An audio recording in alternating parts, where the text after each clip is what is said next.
I call him Too Late Powell because he's always too late.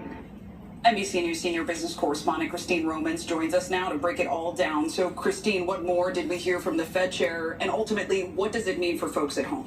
What we heard from the Fed chair is that the economy is pretty resilient, but they're concerned about tariffs leading to inflation, higher inflation down the road, and they're worried a little bit about some slowing in the economy. So they don't want to do anything. They're in a good place right now. They don't want to cut interest rates. Here's the Fed chief sort of explaining what's happening.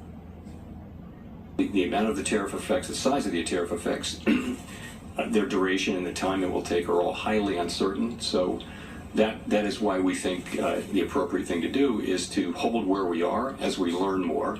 And we think our policy stance is in a good place where we're well positioned to react to incoming developments.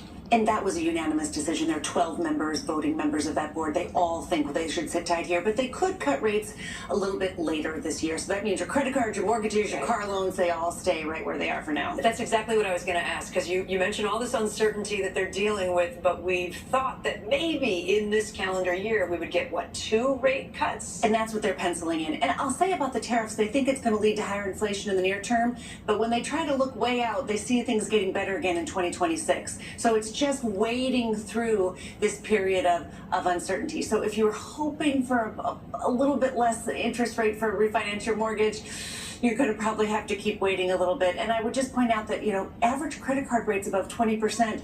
The only thing you can control about what is all this uncertainty, try to keep that credit card debt to a minimum. It's very expensive to be carrying that kind of credit card debt. And you saw those new car loans.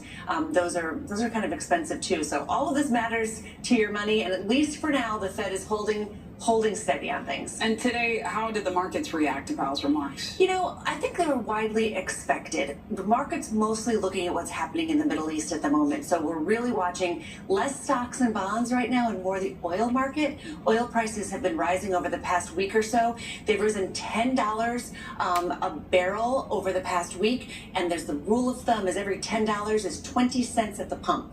So you could be looking at higher prices at the pump in the next few weeks because of this instability in the Middle East. Right in time for that summer travel. That's right. Christine Romans, thank you.